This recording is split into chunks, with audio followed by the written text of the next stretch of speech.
Muito boa tarde. Antes de mais, queria agradecer o convite para poder falar hoje aqui sobre um tema que me agrada particularmente.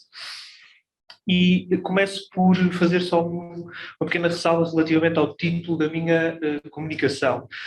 Eu transmiti que o título seria Do Teatro ao Cinema, Diálogo entre Raul Brandão e Manuel de Oliveira, mas eu, ao reescrever e ao rever, tive que juntar aqui uma evocação, e então será um diálogo entre Raul Brandão e Manuel de Oliveira, evocando José Régio e Camilo Castelo Branco. Portanto, não poderia deixar de os colocar no título, porque eles são importantes neste diálogo. Então, vamos começar. É sabido que o autor de O Gêmeo e a Sombra escrevia sem grandes preocupações ao nível da estrutura formal, descuidando os géneros literários, muitas vezes. A sua obra é composta de uma pluralidade de registros. Vemos o memorialístico a par do ficcional e do cronístico. O historiográfico anda por vezes misturado com o romanesco e pode dizer-se que o escritor também explorou em grande medida o dramático, sem, contudo, nunca ter bem a certeza de quando as suas peças de teatro estavam acabadas ou de qual poderia ser a versão definitiva para a publicação. Disso temos testemunho e do apreço que o autor manifestava pela sua produção dramática, sobretudo pela correspondência com Teixeira de Pascoais, onde vemos um escritor interessado em dialogar, em fazer teatro em colaboração, de que a peça Jesus Cristo em Lisboa é o resultado, ou em reescrever para publicação em volume todas as suas peças de teatro. Na verdade, o teatro que se fazia e representava na época, um teatro onde pontificava a vulgaridade, desagradava-lhe sobremaneira. Isto terá contribuído para o afastar do meio teatral, levando a que a sua escrita para teatro se pareça mais com um diálogo interior e solitário do que com um teatro de abertura ao mundo da ação. Daí que também nunca tenha sido muito encenado, marginalizado, que foi pelo seu pendor estático, muito centrado na reflexão e pouco na ação. Fica-se com a impressão de que é um teatro que poderia ser descrito como um longo monólogo do autor consigo mesmo, um teatro ensimismado que não abre espaço para a ação, regressando sempre a esse lugar estático interior e um pouco sombrio da alma no exame de si mesma. A impressão com que se fica é de personagens a ponto de agir com gestos desenhados de um modo impreciso, cenas em que a ação não é visível, acabando por acontecer de um modo invisível e com um impacto de estranheza, como se a verdadeira ação acontecesse a algures, impossível de ver e decifrar. Ao afastar-se da dramaturgia em voga, na época, restava ao autor uma incursão pelo interior, não a ação visível a partir do exterior, mas um ponto de vista da contemplação. Nos textos de crítica teatral ou de reflexão sobre a arte dramática, notamos em Raul Brandão uma implícita descrença na possibilidade de inverter o curso de degradação que o escritor detectava no meio teatral. Lemos, por exemplo, num texto que publicou no ano de 1895, o seguinte princípio, e cito: o trabalho de teatro deve ser, mais que nenhuma outra obra de literatura, uma peça sintética, a alma descarnada das coisas apenas, e por isso mesmo, para que apaixone, é preciso que seja simples e cavado fundo no coração humano. Fim de citação. O desejo de despir o teatro da época do seu traje de costumes, de enredo folhetinesco, onde triunfava a banalidade e o já visto, é evidente no apelo para a alma descarnada das coisas. Se não servia o teatro e toda a arte para mostrar a natureza humana na sua nudez, para que haveria então de servir? O jovem autor apelava justamente para o efeito catártico que já desde Aristóteles era considerado responsável pela transformação do espectador nesta arte popular por excelência, e cito: porque o teatro, compreendam-no bem, não se faz nem para os jornalistas, nem para as burguesas serigaitas lidas em Daudé, faz-se para toda a gente. Fim de citação. E a queixa com que termina o texto comprova-o, como se nada sucedesse durante essas exibições, cito: não sai a gente do teatro sacudido e com febre. Não se tem a emoção que se sente, por exemplo, diante das coisas simples e emocionantes. Vem-se a gente embora com a impressão de que atores, frases, cenário, é tudo de papelão, fingido e feito de propósito para nos incomodar. A obra de Raul Brandão, como já dissemos, é plural no sentido em que ela parece surgir de diferentes necessidades criativas, ou melhor, de diferentes impulsos artísticos, impulsos que parecem ter diferente natureza e diversa expressão. Assim, na sua obra dramática, ele intui outras formas de representação, sobretudo o cinema. É interessante notar que, em determinada página da sua obra, Raul Brandão prometeu publicar para breve o título Teatro Cinematográfico, o que nunca chegou a acontecer. Esse título revelava o seu interesse pelo cinema, uma novidade artística acabada de surgir e que obviamente fascinou o escritor, tal como muitos dos seus contemporâneos, como um meio inovador de expressão. Terá sido também o pendor dramático associado à sétima arte que o terá atraído? Certamente que as possibilidades de expressão do cinema, enquanto meio de expressão dramática, teriam a sua força no modo como marcaram o escritor. Mas no caso de Raul Brandão, uma outra dimensão contribuirá ainda para o seu entusiasmo, o da necessária dimensão plástica associada ao cinema. Podemos encontrar provas reveladoras desse seu interesse na expressão por intermédio da dimensão plástica, se pensarmos na relação que o autor manteve sempre com a pintura. E isso percebe-se com facilidade ao abordarmos obras como Os Pescadores, por exemplo, onde a obsessão com a pintura está presente, no modo como toda a obra vai sendo concebida. Podemos dizer que o lado mais interessante da obra de um autor como Raul Brandão é, sem dúvida, a natureza artística que designaríamos hoje por intermedial. Esta procura da fusão do teatro com o cinema, que o título Teatro Cinematográfico evoca, fascínio pela pintura, que para lá da influência na sua obra literária se materializou em cerca de 3 dezenas de telas que pintou a óleo, a meditação profunda que dedicou à obra de Columbano, Bordalo Pinheiro, enfim, a atenção dedicada às artes, que não apenas a literária, provam-no claramente. O Gelo e a Sombra é a peça mais consumada, mais acabada de Raul Brandão, e a par de O Doido e a Morte é um bom exemplo de como a falta de compreensão da sua época e da nossa acabou por criar em redor do autor uma grande solidão. Não for essa solidão e a timidez natural de Raul Brandão, teríamos nós uma produção teatral de maior fulgor, onde abundariam peças de igual ou ainda maior valor? Esta pergunta não tem resposta, mas queremos que, pela qualidade da peça, seria natural esperar mais e dizer, com João Pedro de Andrade, que, cito, o teatro viveu sempre no espírito de Raul Brandão como um sonho adiado. A intriga da peça resume-se assim. Gego, cobrador da companhia auxiliar, leva uma vida honesta de trabalho e sacrifício, sustentando Doroteia, sua mulher, e Sofia, a nora e mulher de seu filho, João, cuja vida de ladrão mantém afastado de cena, pairando como uma sombra, mesmo depois de aparecer em palco. Lentamente vamos compreendendo que o maior medo de Gego é que a mulher venha a descobrir o tipo de vida que o filho leva. A vida honesta e marcada pelo cumprimento do dever, acima de tudo, cito, nós viemos neste mundo para cumprir o nosso dever, faz de Gego o centro de um sacrifício que vai desenrolar-se em cena, com todas as ambiguidades e suas consequências. Doroteia vive ansiosa pelo regresso à casa de João, o filho que espera há 8 anos, e logo nas cenas iniciais procura saber de Gego notícias do seu paradeiro. Lentamente, e sobretudo pelas conversas entre Gego e Sofia, que partilham uma grande cumplicidade relativamente ao destino de João e encarnam o sacrifício no centro da peça, ficamos a perceber que a qualquer momento João poderá irromper em cena o que sucede no final do primeiro ato. A presença de João no mundo que o sufoca vai precipitar a ação, e não será habitual perante os familiares e convivas ocasionais, como são a Candidinha e o Chamiço, que num discurso confessional de revolta defende que a vida do crime é melhor do que a vida resignada, mesquinha e inútil, sendo os presentes acusados de levar por oposição à verdadeira vida, cito, vocês não sabem o que é a verdadeira vida que ele sugere conhecer. Logo depois, João vai ficar a saber que a mala de Gego contém a soma fabulosa de quase um conto de reis e, como que hipnotizado pelo dinheiro ali ao seu alcance, vai acabar por roubar e desaparecer na noite, mais uma vez como uma sombra. Depois do roubo, Gego decide entregar-se à polícia, acusado pelo povo. Aqui termina o terceiro ato e começa o quarto ato, que Manuel de Oliveira, na sua adaptação, suprimirá. Teremos então a aproximação das duas mulheres, Doroteia e Sofia, e o reconhecimento do valor do sacrifício de Gego. A confissão de Doroteia, de que sempre soubera da vida desgraçada do filho, mas a calara para viver na ilusão e no sonho, deixa Sofia perplexa. Ficará ainda mais perplexa pela inutilidade do sacrifício de Gego, que, regressado a casa, pervertido pela vida na cadeia, acaba a peça a afirmar que os sacrifícios são em vão. Cito, eu sacrificara-me para que os outros se rissem de mim. Fim de citação.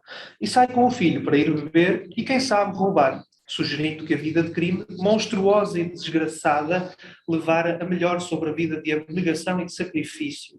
As palavras finais cabem a Sofia, que, num grito, lança a tirada desoladora que evidencia o pessimismo do autor. Foi tudo inútil. Foi tudo inútil. Vimos que Raul Brandão coloca no centro da peça Gego e o seu sacrifício. O desenrolar cotidiano desse sacrifício vai sendo descrito desde o início e quase parece estar de acordo com a frase lapidar do protagonista que, no diálogo central da peça, com Sofia, assume que, cito, a felicidade na vida é não acontecer nada.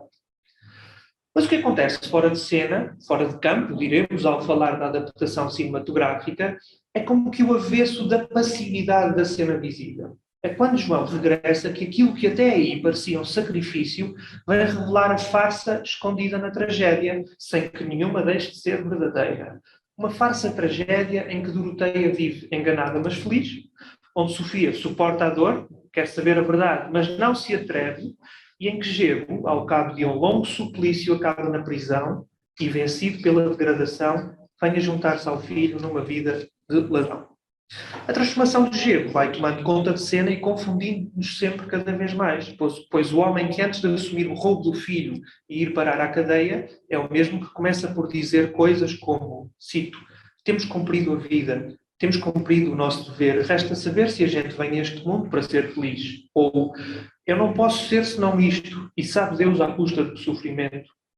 Ou então, se não tivéssemos de cumprir o nosso dever, este mundo não era possível. Ou ainda, foi tudo inútil, mas sinto que todos precisamos de nos sacrificar. Quando a dúvida o assalta, começa por se perguntar, cito, os outros estão ricos e eu pobre, por causa dos meus escrúpulos? Se soubesse o que isso me custa, e acaba a duvidar. Um homem deve ser honrado acima de tudo, o seu dever é ser justo e honrado ou enriquecer. É uma monstruosidade o que vai sendo revelado. A monstruosidade da vida vulgar, a vida onde se encobre a verdade, onde a verdade parece nunca sequer ter lugar. Se na vida ninguém foge à desgraça, se na vida só o dinheiro manda, dinheiro não se perdoa, se a vida é um simulacro, para usar palavras de Humes, outra obra do autor, mas de que a peça é cabal demonstração, que saída haverá? O que restará? A vida que João parece conhecer e que dá conta lançando-o com desprezo à cara de todos, personagens e nós, público e leitores? Ou será para essa outra vida maior, talvez a verdade, para que aponta o olhar gasto de chorar de Sofia? Neste mundo em que nenhum de nós se conhece, Sofia teme outra coisa, outro mundo de pesadelo. Cito, à minha roda tacteia não sei o quê que me aterra e deslumbra. Uma palavra sua e entrevejo outra vida, um rasgão, uma vida com os vivos e os mortos. Para que destino? Para que inferno? Fim de citação. Será que neste mundo atroz, consumido pela mentira, nós poderemos ver? Se nós pudéssemos ver, exclama Sofia no paroxismo da dor, no momento em que Gebo parece chegar à conclusão, numa meditação delirante, que, cito, a vida não é um sacrifício, mas um gozo. Para isso cada um deve, primeiro que tudo, enriquecer, ainda que calque os outros, seja como for, e quem o não fizer é iludido, deve ser escarnecido. Fim de citação. E aí temos Gebo alcançar a sua transformação final. Cito, espera, deixa-me ver. Agora quero ver um mundo sem justiça. Então todos se levantariam para me acusar. Então todos têm razão quando me chamam Gebo? Transformação que será consumada antes da exclamação final de Sofia. Foi tudo inútil. A recepção da peça de Raul Brandão teve ecos elogiosos e diversos em grandes escritores e artistas do século XX português. Desde a classificação de obra-prima do teatro português por Jorge de Sena, passando por várias considerações de Urbano Tavares Rodrigues, João Pedro de Andrade, Guilherme de Castilho, Virgílio Ferreira, Oscar Lopes, Ernesto de Sousa, Luísa da Costa, entre muitos outros. Podemos afirmar que em todos eles o efeito profundo provocado por este drama singular advém sobretudo do modo como é, cito, o realismo das situações sempre transcendido pela coloração intimista, angustiada, tensa de perplexidades e lirismo, que muitas vezes atinge o simbólico. Fim de citação, como bem notou Luísa da Costa, fazendo desta peça um exemplar precursor do posterior drama de pendor existencialista, no entanto, sem nunca chegar a tratar-se de existencialismo. Mas para o nosso estudo é o testemunho de um outro grande escritor do século XX que nos interessa aprofundar agora, bem como a influência que sobre ele exerceu este drama e o restante da obra de Raul Brandão. Falamos de José Régio, elo fundamental que, em nosso entender, pode ser visto como a ponte entre os dois portuenses, o escritor Raul Brandão e o cineasta Manuel de Oliveira.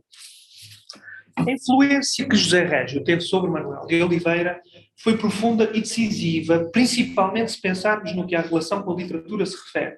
Não esquecendo as outras artes, claro. Régio era, para além de poeta, desenhador e pintor, assim como o seu irmão Júlio. Régio e Oliveira encontravam-se a miúdo, sobretudo durante a permanência de José Régio no Porto e em Vila de Conde. E se não foi certamente por José Régio que Manuel de Oliveira ouviu falar pela primeira vez de Raul Brandão, terá sido, cremos, sob a sua influência, que prestou atenção ao drama O Gelo e a Sombra e ao seu autor. Um artigo de 1924, ano de estreia da peça, José Régio apresenta uma visão extremamente lúcida do teatro de Raul Brandão, que sem dúvida também contribuiu para moldar o seu próprio teatro. Sobre o propósito do escritor em fazer teatro, diz assim, cito, o que de certo lhe, a Raul Brandão, importa, não é fazer teatro, se por teatro mal entendermos o maquinismo de certos arranjos cênicos, feitos de truques mais ou menos batidos, de palavras mais ou menos inchadas e de artificialismos mais ou menos sentimentais. Fim de citação. Ou seja, há em tudo isto acordo com a poética dramática do autor, pelo que vimos dos seus textos críticos. E avança, cito, importa-lhe sim fazer drama, isto é, revelar o drama, conflito e angústia que pulsa no próprio coração da vida. E é esta a única finalidade do alto teatro. Fim de citação. Esta visão dramática detecta José Régio em toda a obra de Raul Brandão. Cito, ora, drama fala o Raul Brandão em toda a sua obra, até nas suas evocações históricas. Estou em dizer que até nas suas manchas de pintor impressionista. Fim de citação. Aqui é importante notar como para Manuel de Oliveira fazer drama, ou seja, drama cinematográfico, terá mais ou menos os mesmos contornos. Mas há um outro texto, de 1959, em que Régio aborda esta peça, escrita a propósito da estreia de À Espera de Godot em Portugal, cujo êxito o incomodou, apesar de ele ser um defensor da apresentação do teatro moderno no nosso país. Isto porque esse êxito tinha como oposto o desprezo votado à recente representação do Gelo e a Sombra, pela companhia de Gino Saviotti. Ora, a afluência à peça de Beckett tinha sido muito superior à de Brandão, que levou Régio a dizer que deixou indiferentes os mais dos portuguesinhos. E, no entanto, não se tratava de uma questão de qualidade, que esta passagem é reveladora. E cito, se, como disse, não há em O Gelo e a Sombra a excentricidade ou a novidade de processos da peça de Beckett, nem por isso é menor, na obra do autor português, aquela originalidade que se define como irresistível projeção numa obra do mais profundo de uma personalidade singular. Tão singular e tão dotada de invulgares qualidades dramáticas, que é realmente lastimável não haver produzido mais nesse campo. Fim de citação. De ambos os artigos e de uma atividade literária marcada pela obra de Brandão, ressalta a forte impressão que esta obra teve sobre o poeta vilacondense. Impressão essa que, por sua vez, que por sua influência contagiaria, a nosso ver, o cineasta portuense. Defensor de Manuel de Oliveira, desde a primeira obra, José Régio surge assim como um elo que une o realizador à literatura e, no caso que nos ocupa, a obra de Raul Brandão. Logo em 1931, viu no Douro Faina Fluvial a obra imensa que era Qualquer Coisa de Absolutamente Novo em Portugal, um documentário que era também uma poderosa visão de poeta.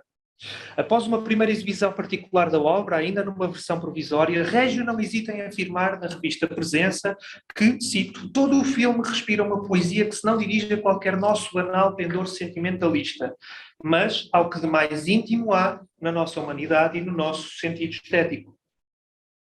Num posterior número da mesma revista, Régio volta à crítica do filme, cito, precioso como documentário, o Douro excede assim e em muito o valor de um mero documentário. Nenhum documentário se devolve em obra de arte, senão na medida em que, sem deixar de documentar o que pretende documentar, é também documento de um temperamento de artista. Manuel de Oliveira é artista e poeta no alto sentido, em que, afinal, estas duas palavras são sinónimas. Fim de citação. E o poeta termina o seu texto crítico insistindo na novidade que o Douro Faina Fluvial representa na cinematografia nacional. Cito.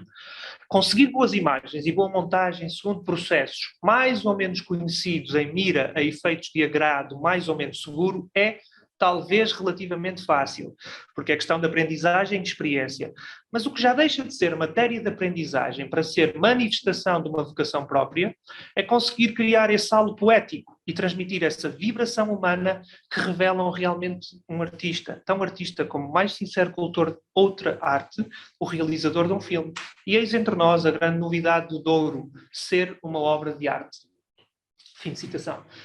Citamos em extensão estes dois artigos por considerarmos que é a primeira defesa pública em Portugal e em linguagem tão clara do cinema como arte autónoma, que é importante para o nosso estudo, percebermos isso.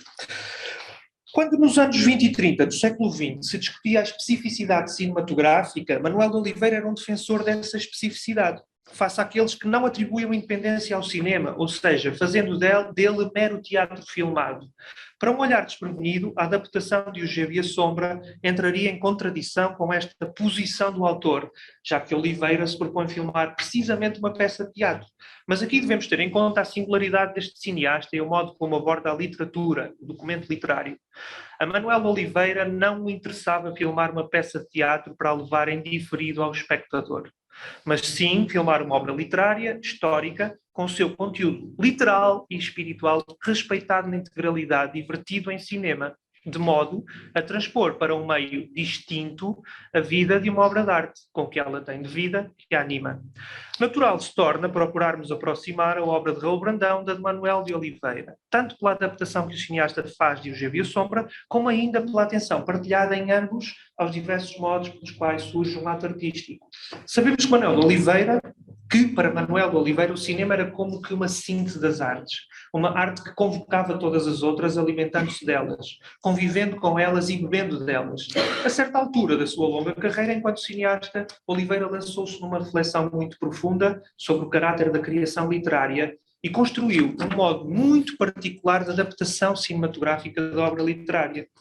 A sua adaptação de Amor de Perdição pode não ter sido ainda entendida ou aceita por muitos, como bem lembrou João Bernardo da Costa num texto de 1996. Poderá parecer insuportável a tantos espectadores que procuram no cinema uma leve evasão cronometrada, mas a quem foi dado mergulhar nessa, como em muitas outras obras, com olhos cinematográficos de ver, foi dado compreender que a adaptação, palavra por palavra, do clássico de Camilo Castelo Branco vai muito além da transposição linear de um clássico da literatura em português.